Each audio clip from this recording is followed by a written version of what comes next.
Hey everyone, glad to have you here. If this is your first time, don't forget to subscribe. It helps me bring you more stories like this. Now get comfortable. It's time to dive into the story. Atlanta lockdown, zombie outbreak warning. I was parked just off the I-285 loop behind an abandoned Chevron on Flat Shoes Road, the kind of place no one had cared about even before the world fell apart. Weeds had cracked through the asphalt long ago. The sign still read 2039s for regular. That number hadn't mattered in over a year. The van, an old 97 Dodge Ram I bought with what was left of my retirement check, had held up longer than I expected. Not pretty, not fast, not even particularly warm, but it ran, and the solar panel I rigged to the roof powered the radio and my single hot plate well enough. I didn't come here to survive a zombie outbreak. I came here because there was nowhere else to go. After my last tour, I came home to find a lawyer's envelope on my front step and another man's name on my kid's school pickup sheet. My ex took the house, moved into Buckhead with her new finance husband, and fought for full custody. I let her win. No point fighting two wars. I rented a storage unit in Marietta, sold what I could, and bought the van. Been living like that for 3 years. When the first reports came out of LA, some quarantine going wrong near a VA hospital, I was skeptical. Then the stories from Dallas, then Jackson, then Atlanta, and suddenly everything wasn't just a headline, it was survival. The day it all truly fell apart here, I was perched on the roof of the gas station, watching the Beltway through a set of cracked binoculars. Cars hadn't moved in hours. Some people were still inside them, unmoving. Others were wandering. The real kind and the infected kind were getting harder to tell apart. The early ones, the bitten ones, didn't come back right away. It took time. It's a fever, a shaking, and then something colder took over. No speed, no shrieking, just relentless motion. They walked with that same dragging limp. Couldn't speak. Didn't need to. I started keeping the radio on more often, switched between NOAA, old police bands, even trucker chatter on CB. One night I caught a FEMA relay broadcast out of Fort Gillem. They were still trying to secure the perimeter. By morning, that signal was dead. By evening I picked up chatter from some guardsmen near Panthersville. Talk of closing all routes out of the city. Then orders, standing ones, nobody leaves. I didn't try to get back in. I didn't go looking for anyone. The people who made it out did it early before the barricades, before the checkpoints.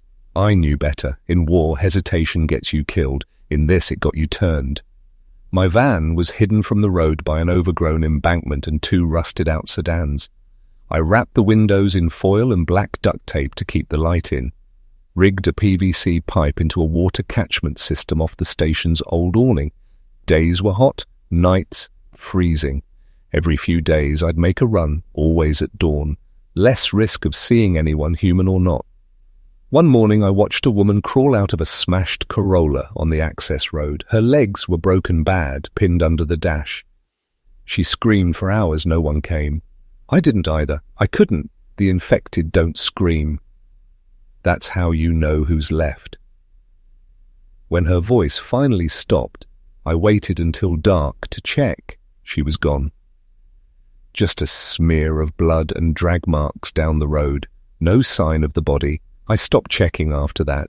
3 weeks in, I took apart a Walgreens near Candler Road. Not much left. Stripped shelves, some canned tuna, expired insulin, and one busted inhaler. In the back office, I found a calendar from 2021 and a pile of notebooks someone had kept. Inventory, maybe, or just journaling. The last entry was 2 words. They're learning. I burned it. Too many people out here lose their grip and try to explain the end. Truth is, it doesn't need explanation. It just happened. I kept track of the days by etching small lines in the van's dashboard. 1 for every sunrise. 65 when the fuel depot burned in Forest Park. I could see the glow all the way from my perch, a black column rising straight into the sky. A few days later, a convoy rolled past on the ramp. 2 Humvees and a deuce and a half loaded with crates and maybe half a dozen bodies in ponchos, not infected, just shot. That's when I knew it wasn't just the dead I had to worry about. There were stories, rumors, from the truckers passing through before it all shut down. A group of ex-cops setting up their own law down in McDonough. A biker gang controlling the roads west toward Douglasville. Some preacher near Stone Mountain convincing survivors to bring their loved ones, turned or not, for some kind of healing. I steered clear of all of it. I didn't trust anyone who smiled too much or prayed too loud. I was on the roof one morning, scanning the horizon like always when I saw movement near the edge of the woods by the old Waffle House sign. Not shambling, not erratic, measured, careful, human. I stayed low, watched. 2 figures, one adult, one smaller, backpack on each. They walked with purpose, glancing behind, often not infected, but probably just as dangerous. They passed by without seeing the van. That night, I moved it deeper into the tree near a drainage culvert. Can't be too careful. Too many people mistake solitude for weakness. The prosthetic I wear on my left leg isn't the fancy carbon fiber kind. Just a steel pin, socket joint, and a rubber foot worn thin from walkie. And on gravel, it squeaks when it's cold. I learned to oil it sparingly. A bad knee on the other leg meant I couldn't run, but I could shoot. The M1A in my van was zeroed in. I'd used it once already from distance on someone who tried to pry open my driver's door while I was asleep. He wasn't infected, just desperate. Maybe crazed, but he kept hitting the window with a crowbar and whispering something about keys. I gave him 3 warnings. The 4th was a single shot through the side glass. I buried him by the dumpster out back, said nothing, kept moving. There was a time that would have shaken me more. Even in the army, you still had to fill out paperwork when someone died. Now the only forms were tire tracks in the dirt and shallow graves no one would ever check. I kept a notebook of names, dates, locations, and not for conscience, just record-keeping. Might be useful someday, if anything ever comes back. By the 74th day, the infected had grown in number, not because they were breeding, just accumulating. The south side was drawing them in. Noise, fire, motion, it always draws them. Every few nights I'd hear something like fireworks coming from inside the perimeter, but the pattern wasn't celebratory. Controlled bursts, small arms, sometimes what sounded like a belt-fed weapon, suppressed or distant. It meant someone was still organized, still trying to hold something. I didn't bother trying to find out who. The sky stayed grey for weeks. Ash from the refinery explosion had drifted all the way to my ridge. Everything smelled like burned plastic and old engine oil. Even the rain felt wrong. It left spots on my windshield like chemical burns. I wiped it down each night before sealing the seams of the van with more duct tape. One of the side windows still whistled faintly in crosswind. I stuffed a shredded gym towel into the crack. Kept most of the cold out. Every few days I moved camp, never far, just enough to avoid a pattern. Always within sprinting distance of the van, I kept everything modular. My gear could be packed in 90 seconds or less, stove to battery. If I couldn't carry it in one trip, I didn't need it. The prosthetic slowed me down on uneven ground, but I knew how to compensate. Weight shift, balance on descent, favor the good leg during climbs. One wrong step on a slope could tear the socket seal, or worse, snap the anchor bolt. I carried a spare foot in the back just in case. It was during one of these moves that I picked up the emergency signal again. Not FEMA, not guard, just a civilian broadcast, bouncing between bands like it was trying to avoid triangulation. The voice was male, maybe mid-30s, tired but calm. I recognized the cadence, former military, or someone trained to sound like it. He was broadcasting from a ham radio on battery backup somewhere near East Point. He didn't say a name or exact location, just that he was alive and transmitting every other evening at 2100 hours. Said he had maps, water, medical supplies. Said he was looking for others like him, alone, cautious and willing to trade. I didn't respond. Not at first, but I kept listening. His intel was good. Mentioned a rogue unit near the airport, extorting fuel from refugees. Talked about a warehouse near Mand Avenue that had been fortified and then overrun. He wasn't making this up. I'd passed both places prior. The bodies, the scorch marks, the smell of antifreeze and cordite. He'd seen it all, too. I finally answered on the 6th night. Short reply, just a call sign and timestamp. No location, no details. He acknowledged, then cut the signal. Next night he gave coordinates to a drop site, an old UPS box in front of a closed pawn shop on Boulder Rest. Said to leave any messages or trade requests there. Risky but clever. I waited 2 more nights before going. I went at dawn when light was thin and shadows still stretched like blades. The infected don't move fast in the cold. Makes them sluggish, their joints stiffen, and the black slime that seeps from their mouths gets thicker, more viscous. You can hear them coming. A sound like old burlap dragging across tile. The UPS box had been repainted black with a strip of reflective tape on the handle. Inside was a sealed Maya envelope. No signature, just a note. Still here. North signal towers compromised. Will move next week. No lights, no sound, no trails. I took the envelope, left nothing in return. By the time I got back to camp, the sky had cleared. First time I'd seen blue in weeks. It felt wrong, too quiet, too open. I boiled rainwater and ate a can of beans cold. The label was half melted, but it still beat what some were eating out there. I'd seen people try to cook infected meat. Thought maybe the fire would kill the virus. I'd also seen what happened to them after. Doesn't take long. The next 3 days passed without signal. I scanned all bands. Nothing, just static and the occasional automated weather loop from Alabama. On the 4th night I picked up something, scrambled, short bursts, broken code, then a voice. Repeat, compromise at tower, lost 2, do not approach, building is breached, fire escape compromised if anyone. Then silence. I waited a full hour, tried to reply. No answer. On day 80 I moved camp to a concrete drainage culvert east of the parkway, brought the van down a service road and covered it with brush and camo netting I'd salvaged from an old sporting goods store. That's when I found the first one. She was wedged in the pipe just below the great female mid-20s infected, but not yet bloated, still fresh. The wound was on her throat, clean bite, deep.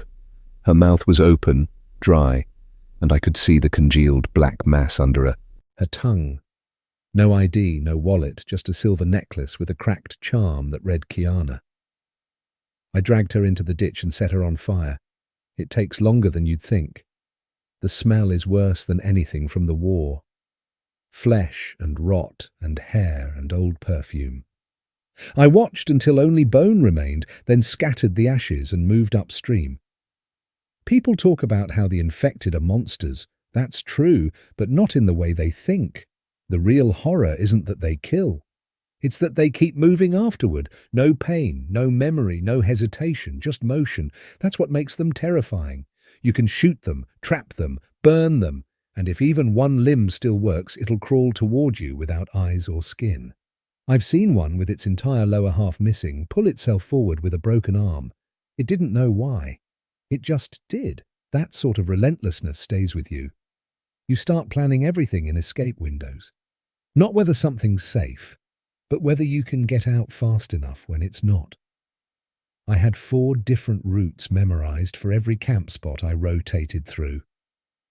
I never stayed more than 3 nights in a single place, never parked the van facing downhill, and I always kept it packed.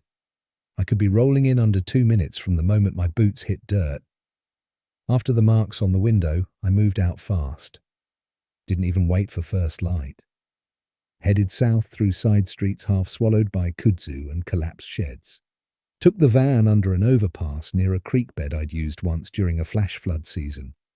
Locals used to call it Bone Creek because it ran behind an old vet clinic and kids would find animal skeletons there in the runoff.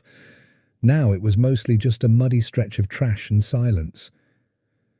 I parked beneath the overpass, angled the van behind a downed billboard support and draped my netting. Then I walked the perimeter, always twice.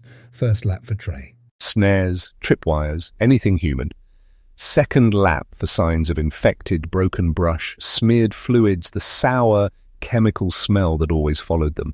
This time I found neither, but I still didn't sleep. The rain came down hard that night. Big southern rain, thick drops like falling pebbles pounding the roof like artillery shrapnel. I stayed in the dark, no light, listening to the stream push debris against the culvert walls. Around midnight I caught a flash of something reflective on the far bank. Not eyes, not fire, just a glint. I kept the rifle aimed on that patch for over an hour. Nothing followed. Still, I didn't let the safety click back on until sunrise. At some point, you stop believing in luck. You just start believing in delay, that the bad thing isn't gone. It's just not here yet. By day 95, I started encountering more signs of organized groups, not survivors, scavengers, small groups, maybe 3 to 5, moving through abandoned neighborhoods, tagging walls with weird symbols, carving notches into trees. Some were subtle, like someone marking safe or clear for others, but I knew how to read signs of military coordination.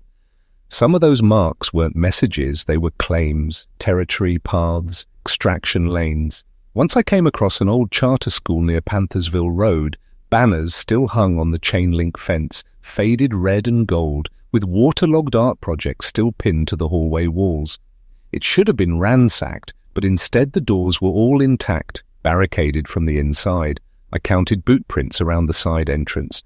Not military issue, but still uniform in shape and spacing. No scuffing, no dragging, not infected. I didn't go in, didn't even get closer than the tree line. But the real clue came a day later when I was setting up a fireless boil pot behind a Dollar Tree on the opposite block. That's when I heard it. Controlled. Fire. 3 quick bursts spaced perfectly, followed by 2 single shots.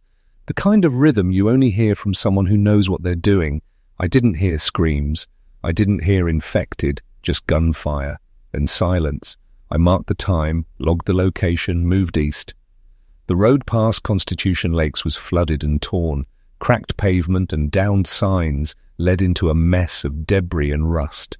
That's where I found a flipped Suburban. All 4 tires melted down to the rims, windshield shattered, blood trailing into the marsh. Someone had spray-painted a message on the tailgate in flaking yellow. Too slow. Beneath it, 2 sets of child-sized shoes lay neatly beside a sun-bleached car seat. I didn't linger. That night, I found another message in the UPS box. Same one as before. Envelope was wet but sealed.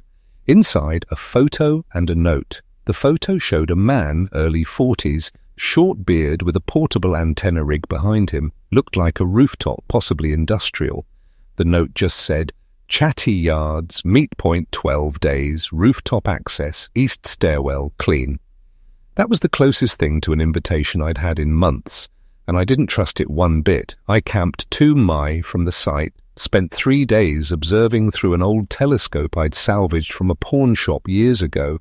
The yards were mostly rail cars, metal warehouses, and old maintenance depots. Looked like some had been swept and cleared. A few rooftop panels had reflective tape. Someone signaling.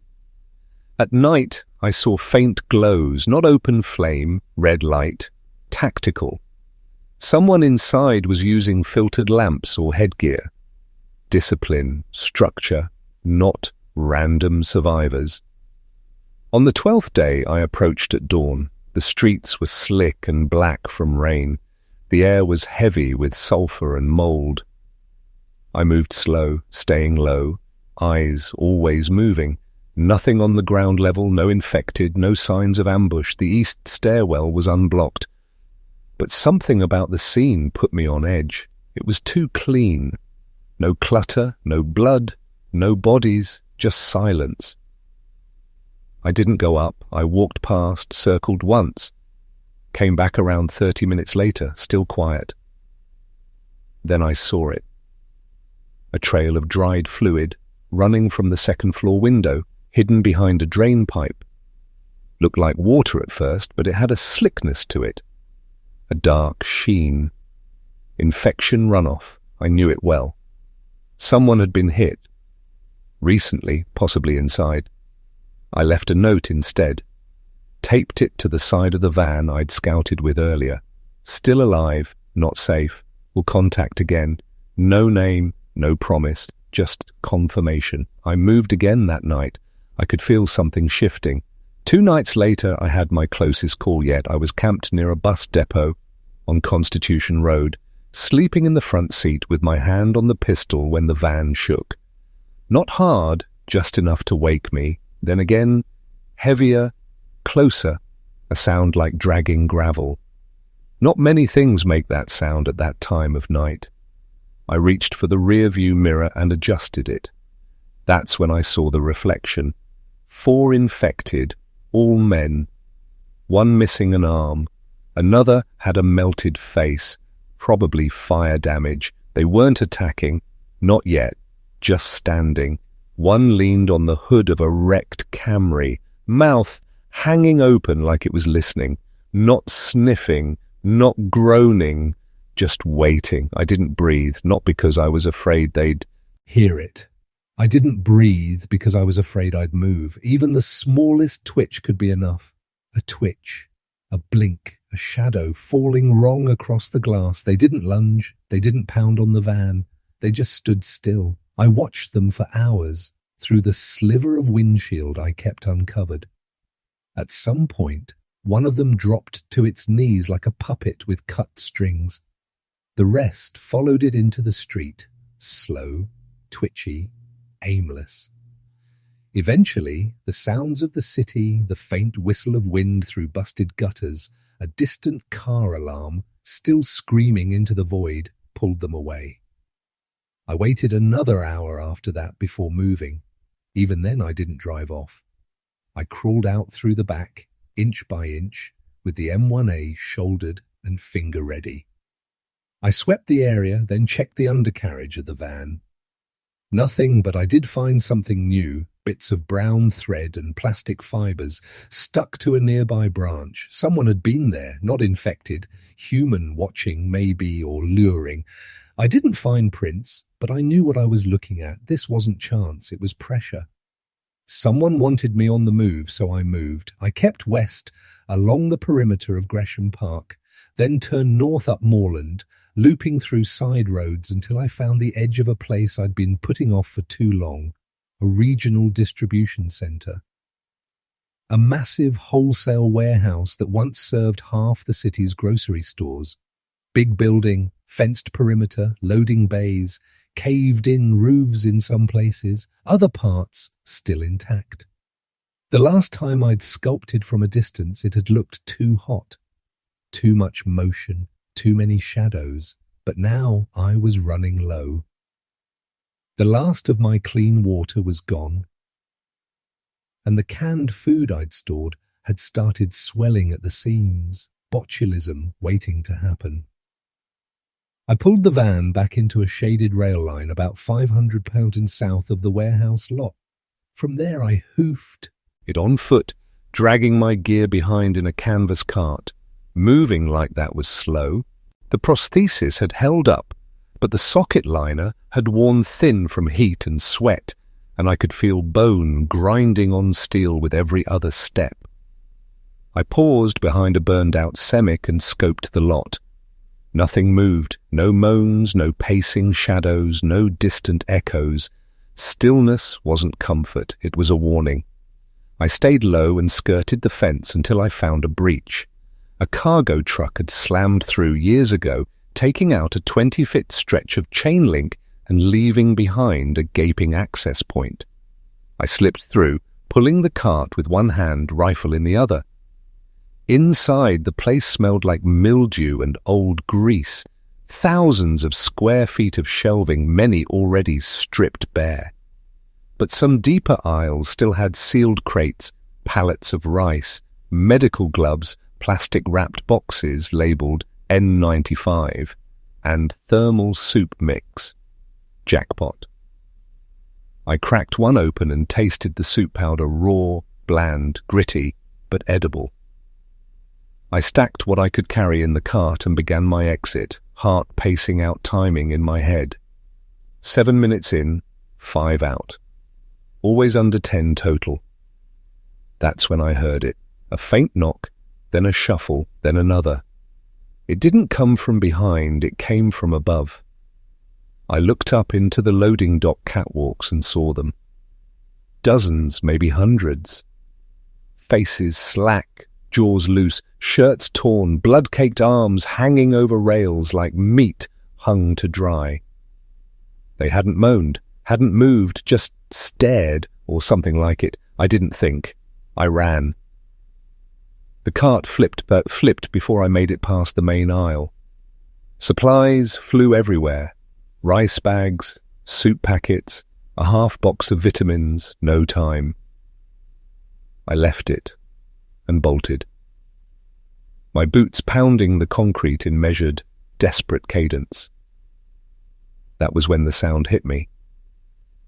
A roar, not human, not animal. It was the sound of hundreds of feet, scraping, pounding, dragging all at once. No cries, no language, just fury and hunger. I reached the main dock and tried to vault the gate, but my leg caught, not my real one. The prosthetic, the old socket, had torn its seal and the leg wobbled mid-jump. I hit the ground hard, shoulder first, and the bolt snapped. The prosthetic tore loose at the joint and clattered down the ramp. I saw it bounce off the pavement, land against the wheel well of a delivery van. No time to recover it. They were coming fast for something slow, not running, just so many of them. No space to rest, to reset, to aim. I crawled on hands and knees, dragging myself along the pavement. Fired 2 shots into the lead group. Both hits, neither kill. They didn't stop. I clawed my way into the wrecked delivery truck. Slammed the door, locked it. No window, no second exit, but it was metal. Thick. The first infected slammed into the outside like wet cement hitting steel. Then another, then a third. Dozens piling, surrounding, smearing the glass with black fluids and broken teeth. I lay there, breath caught, unable to move, trapped in that box of rust and rot while the horde surrounded it. No plan, no backup. Just me. One knee bleeding, a shattered prosthetic somewhere outside, and a dwindling magazine, the roof. I pulled myself up using a side ladder welded to the interior. My good legs screamed, but I made it. Pried open a service hatch, kicked it twice until the lock broke, and pulled myself onto the roof. From there, I saw it all. The entire lot, hundreds of infected, some fresh, some rotting, all turning slowly, all faces aimed up at me. I threw everything I had, a road flare from my pack flung far across the lot to draw them, a mirror shard to bounce light down an alley, anything that might distract them. It bought me 30 seconds. I took that window and leapt. Off the roof, across to another van, rolled off its side, and crawled under a stack of wooden pallets. A bite missed me by inches. I could feel the air change as they passed overhead. Dozens of feet, clacking nails, gurgling breath, but I stayed hidden. 20 minutes later, most had moved on, enough for me to crawl. I made it back to the breach in the fence, dragging myself on elbows and pushing with my remaining knee. I didn't care about infection from the asphalt. I didn't care about torn skin. I just had to move. When I finally got back to the rail line, the van was still there. I pulled myself inside, sealed the doors, and passed out. I woke up half a day later, feverish, drenched, alive. The prosthetic was gone. My gear was scattered. My hands were torn up from gravel and rust. But I was breathing. That counted. I sterilized the knee as best I could, wrapped it in gauze, took 2 of the remaining antibiotics I'd saved for emergencies, ate the last protein bar from the glove compartment. Then I sat there in the dark thinking not about survival, not about food. I was thinking about how I used to sit in my old garage back in Covington long before the house, the wife, the war, and the ruin. Sitting on a milk crate next to a radio I'd cobbled together from a field kit and stolen wires. Back then, the world made noise. Even in stillness, there was always the hum of something. A television in the other room, a car idling on the street, the scrape of tires in a driveway. Now the quiet had weight. It pressed on you, crawled into your ears, and settled behind your eyes. It was worse than the screams, worse than the moans, because the quiet meant one thing. They were waiting. The infection didn't change the rules. It just rewrote the schedule. In the old world, danger came in seconds. Out here, it came in hours, days, slowly curling around you until you didn't notice how close it had gotten. I stayed parked under the rail bridge for 2 more nights, afraid to move, afraid even to light a flame. I tore up the insulation from the van floor to make padding, kept the engine off, let the battery run only for short spurts, enough to top off the radio, and that was it. I rationed the last of my water to sponge clean the wounds. Every hour I checked for redness or streaking. If the knee turned, it was over, not from infection, just from immobility. A man without 2 good legs doesn't last long in a world that doesn't stop walking. I started practicing movement again on the 3rd day. Crutches were out of the question. I didn't have the wood or the tools, so I improvised. Took the aluminum support poles from a folding camp chair and taped them into a makeshift cane. Not stable, not safe, but enough to hobble to the door and back, then to the underpass entrance, then to the edge of the creek. Each trip farther than the last. I marked my trail with bits of reflector tape, one for each day survived without falling. My stomach turned by the 4th day, not hunger, rot. I knew the smell too well. Somewhere nearby, a body had burst. I followed the scent upstream, just far enough to confirm. A man, tall, maybe mid-40s, dressed in heavy denim and boots. Not military, not scavenger, just another unlucky bastard who tried to walk through the world like it hadn't changed. His ribs had been torn open from the back, organs stripped out like pulled thread. The flies were thick, the eyes were gone. I didn't search him. Instead, I limped back and got on the radio. Breaker, this is Bravo 1. Repeat, Bravo 1 requesting check-in. If you're still out there, I'm mobile compromised. Last known location, East Rail, cut near Constitution. If anyone hears this, I paused, then lowered the mic. I wasn't even sure why I said it. Habit, maybe. Somewhere inside I still believed someone might be listening. I waited 10 minutes. Then came the hiss of static. Then a voice faint, garbled, but there. Copy. Bravo 1 received, hold position, beacon inbound. Repeat. Beacon. Then it cut out. No call sign. No coordinates. But someone heard me. I didn't move that night. I couldn't. My knee had started to throb, not with pain, but with pressure, like something under the skin pushing outward. I knew the signs. It wasn't infection, just bruising and stress. I tightened the wrap and loaded the M1A, slept with it across my chest. At 0300 hours, I heard the first drone. Small, fast, high-pitched civilian-grade quadcopter with a down-angled camera and thermal mount. I spotted the flicker of its LEDs between gaps in the trees. It swept once, then again, then hovered. Then it dropped something, not a weapon, not a camera, a canister. White plastic with red markings. I waited until the hum faded, then crawled out and retrieved it. Inside was a bandage pack, 3 protein bars, a sealed water pouch, and a note. You're not alone. Stay on the move. Next drop, 2 nights. Follow rail west. No name, no group, no hint of where it came from, but it was enough. I left that morning, dragging myself westward along the edge of the rail line, following the narrow service road through vine-choked fences and sun-baked parking lots. My knee screamed, but I ignored it. There was no other option. The van was too loud, too obvious. I couldn't drive it again until I had fuel, and fuel meant contact. Contact meant risk. On day 110, I reached an abandoned maintenance shed near an old freight yard. Someone had been using it recently. The interior had CS, food wrappers, burned-out lanterns. The walls were marked with chalk, a tally. It looked like 53 hash marks. Below it, a name, Stokes. I stayed for one night, never lighting a flame, never unpacking more than what I could carry.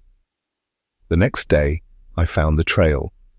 Not a road, a path, narrow, twisted, clearly made by boots. It ran west along the edge of the yard, through a break in the trees and down toward what used to be the municipal junk lot. There, hidden under rusted-out city buses, I found the drop. Not a drone this time, just a sealed ammo can tucked inside the front wheel well of a burned-out fire truck.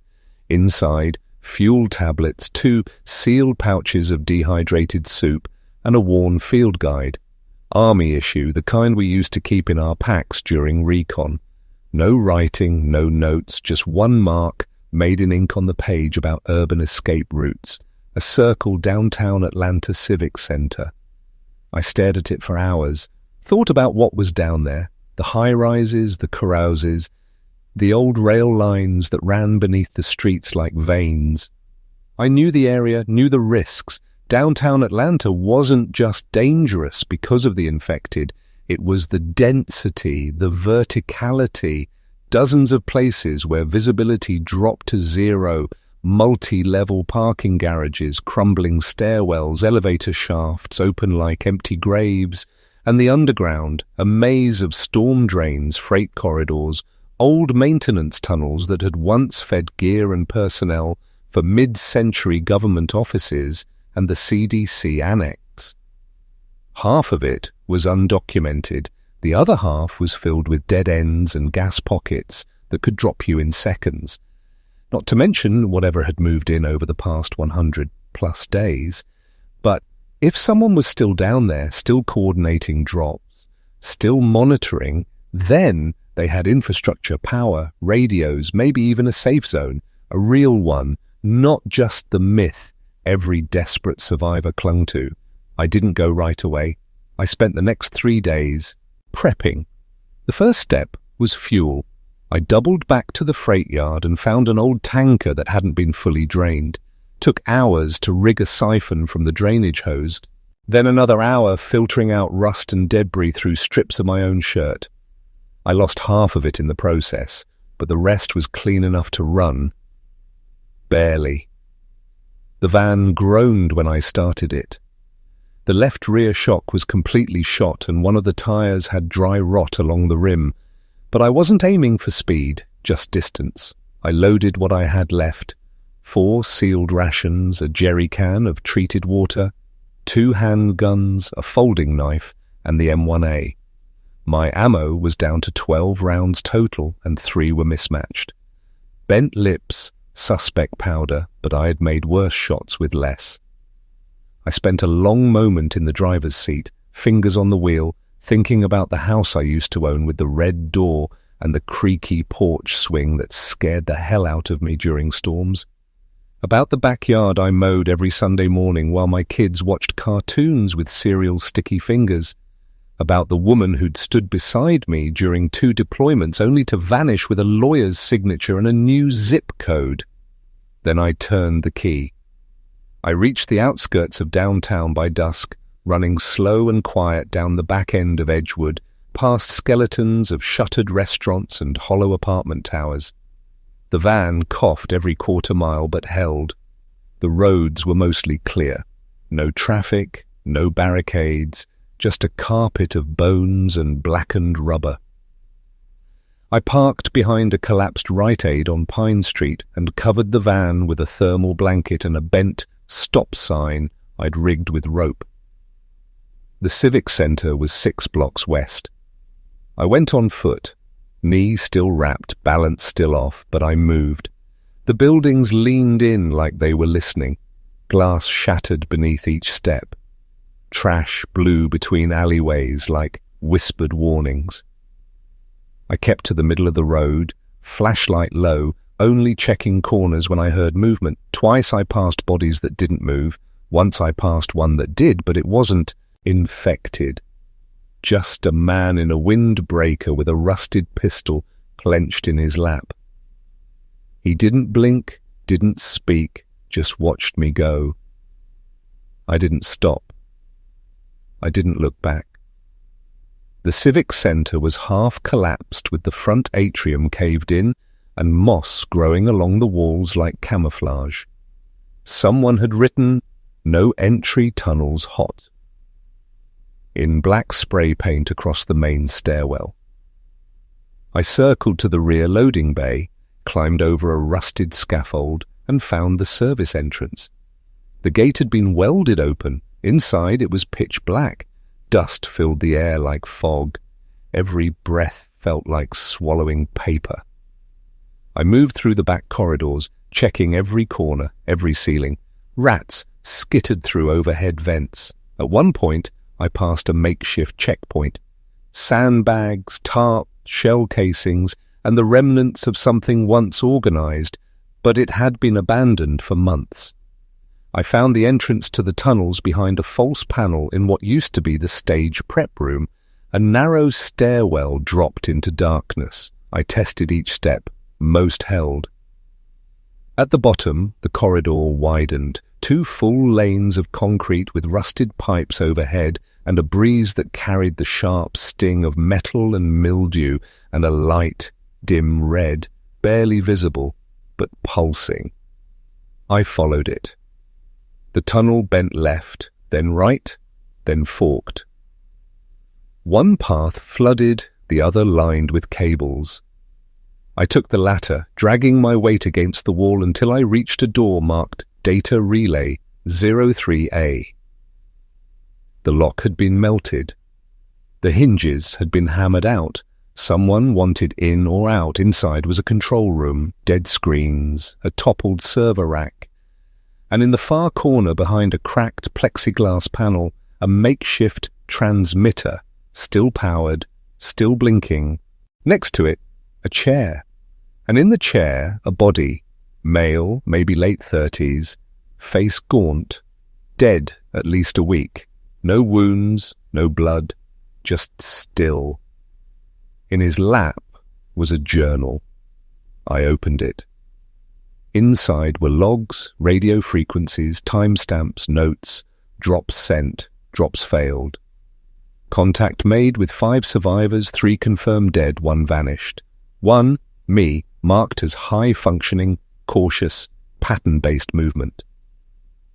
At the bottom of the page, a final note. If you find this, I'm gone. The power won't hold. Relay what you know. Don't go further down. They nest in the vents now. I stared at it for a long time, then looked at the relay. Still powered, still transmitting. I tuned the mic, cleared my throat. This is Bravo 1. Broadcasting from downtown Atlanta. If you're alive, if you're listening, there is no safe zone here, no walls, no saviors, but there's still signal, still voice, still something left. Keep moving, keep low, don't look back. I let go of the mic and for a moment the room felt even darker than it was. The relay's single diode blinked slowly, red to green, as if taking shallow breaths. A low hum buzzed from the base of the unit. There was still power, barely. The gauge on the wall-mounted battery read just under 11 V. That meant the solar line feeding this place was either damaged or gone entirely. At most, I had a few more broadcasts left before the unit went cold, and I didn't know if anyone even heard me. Still, I sat in the chair next to the dead man, watching the shadows inside the plexiglass cabinet stretch and twitch with the movement of failing overhead bulbs. I thought about what he must have seen.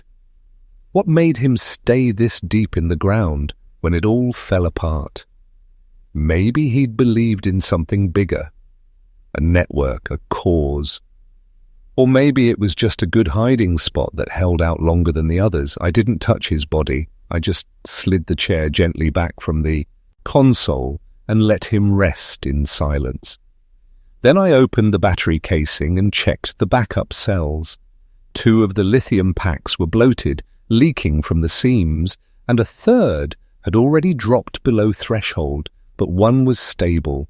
I rerouted the feed to extend my transmission window and switched the system over to emergency low power. The lights dimmed further, but the relay held. That's when I heard the pipes again. Above me, in the crawl space vents that ran under the old civic center, something was moving. Slow scratching. No rhythm, no purpose, just motion. Like something dragging itself along fiberglass insulation and concrete slabs. The man in the chair, whoever he was, had warned me about the vents. They nest in the vents now. I'd read that line in his logbook at least 5 times, and I hadn't truly understood what it meant until the second thump hit.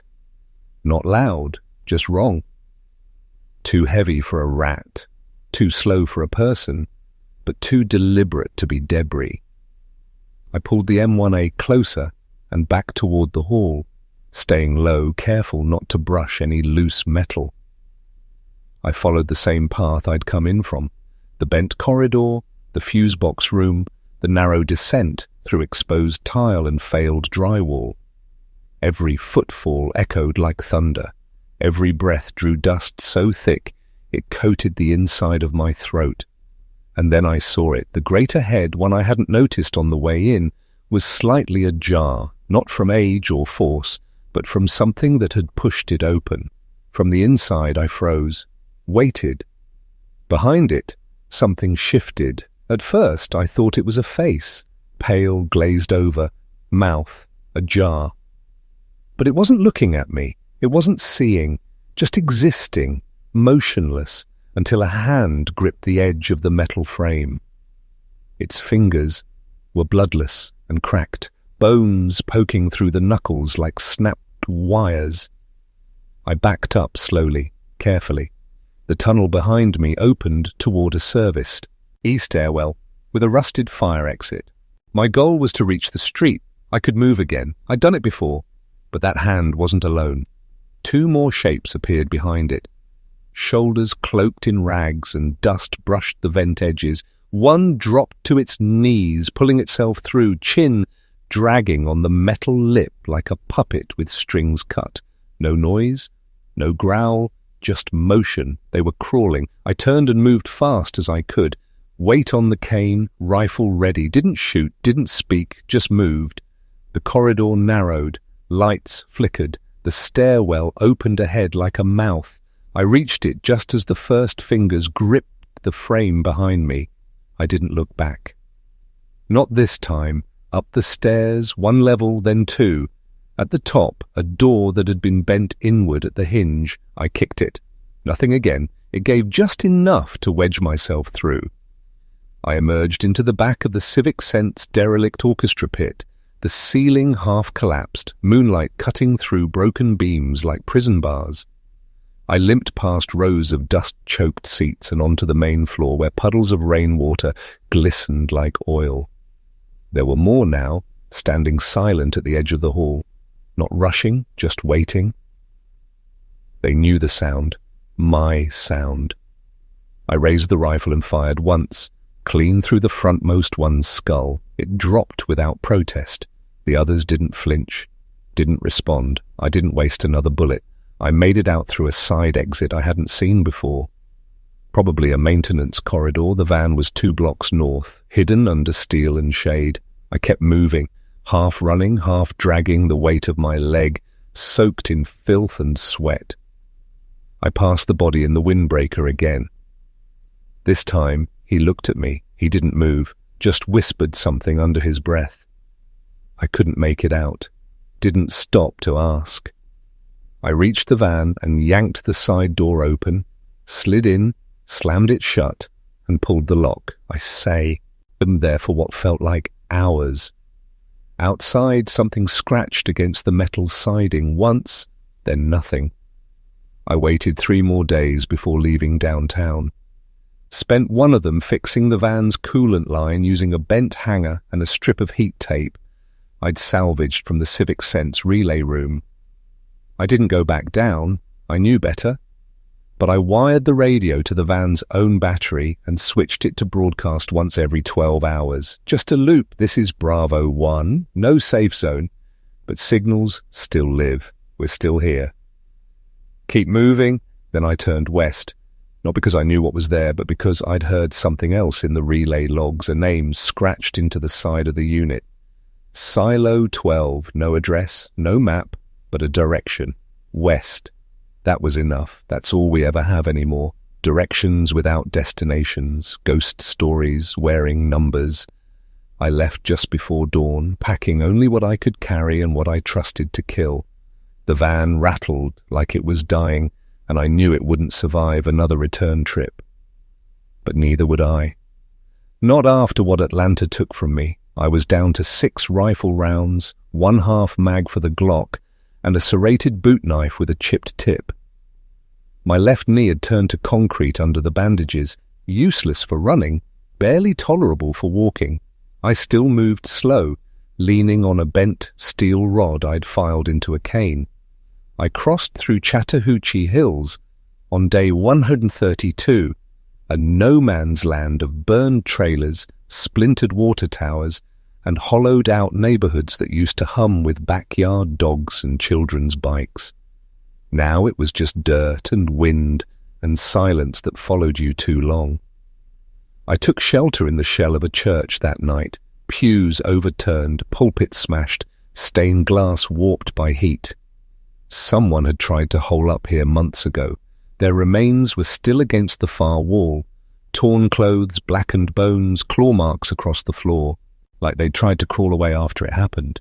I didn't pray. I haven't in years. But I kept one hand on the rifle the entire night, pointed toward the door. I didn't sleep, just waited.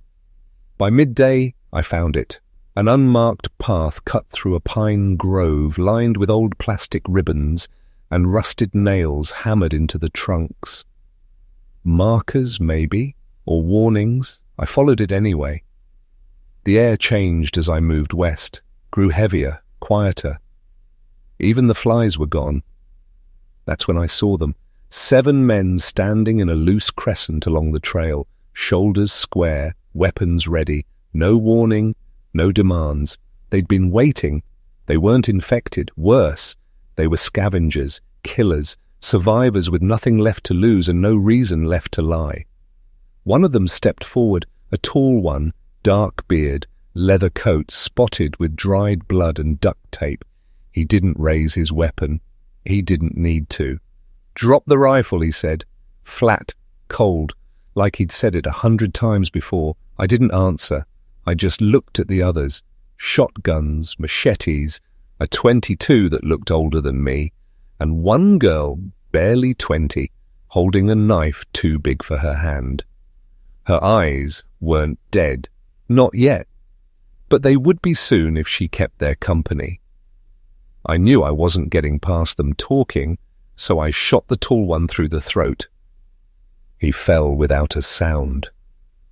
That was the only mercy that happened that day. The second one screamed as he raised his shotgun.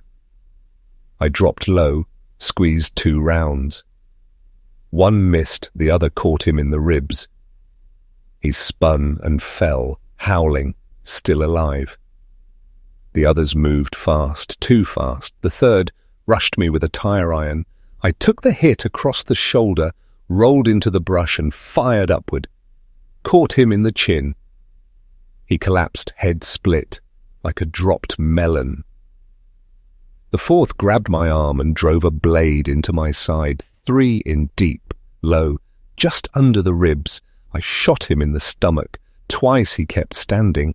Blood poured down his legs. He was ill swinging when the 5th, tackled me from behind. We hit the ground hard. I lost the rifle. The world turned to fists and gravel. I bit his ear, spat blood in his face. He roared and drove his thumbs into my eyes.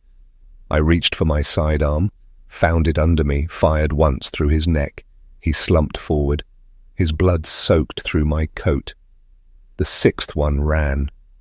I didn't chase. My lungs were burning, my side wet and burning with fire. Then I saw the girl. She hadn't moved. She stood frozen where she'd been, knife lowered, staring at the mess I'd made. The noise of it all hadn't brought infected, not yet, but the smell would, the blood, the heat, the screaming. I tried to stand. My leg gave out. I leveled the pistol at her. She didn't move, didn't blink, just stared like she was trying to see through me. "I didn't want this," she whispered. My hand shook. I could barely keep the sight steady. I didn't ask. She dropped the knife, not out of surrender, just done. Hollow. "Then shoot me," she said. I couldn't, I don't know why. I turned away and crawled back to my rifle. My hands were slick with blood that wasn't all mine. I reloaded the last 2 rounds from my coat. My vision was tunneling. I pressed a gauze pad into the wound at my side and tried to breathe. She came closer, not too close, just enough to speak. "They weren't my people," she said. "They found me last week. I didn't know what else to do. I thought they'd protect me, but they didn't. And I know where they were going, Silo 12. They talked about it, said there was fuel, batteries, maybe even a working comm." I looked at her, eyes dull. "And what else?" "Nothing good," she said. "Whatever was there, it wasn't a sanctuary. They just wanted the gear." I didn't answer, just closed my eyes for a second and saw all of it again. Atlanta burning, the horde crawling over the van, the woman pinned under her car, near Decker, screaming for someone who never came. I stood barely. "Let's go then," I said. She hesitated. "You don't have to bring me." "I'm not," I said. "I'm bringing the rifle. You just happened to be walking behind it." We moved west, slow, no words, just the crunch of pine needles under blood-soaked boots. 2 mi later, we found it. Silo 12 wasn't a military base, not a fallout shelter, not even a comms relay. It was a bunker, old concrete, buried under a mound of red clay and vines. The entrance was sealed with rusted steel and chained like a tomb. Someone had carved a symbol into the door, a circle with a single vertical slash. I knew that mark. I'd seen it on corpses, on walls, on ammo boxes looted by the worst kinds of men. It wasn't a safe zone, it was a feeding ground. I didn't go in. I gave the girl the van keys, pointed east. "Don't stop moving. Don't stay anywhere more than 2 nights. Never build a fire bigger than your breath. And if you hear anyone talking after dark, don't answer." She nodded, lips parted, like she was about to say something, but the words never came. I didn't wait for them. I turned and started toward the bunker. No plan, no promise, just the long trail behind me and nothing left ahead except silence. That's all for now. Thank you so much for taking the time to listen to this story today.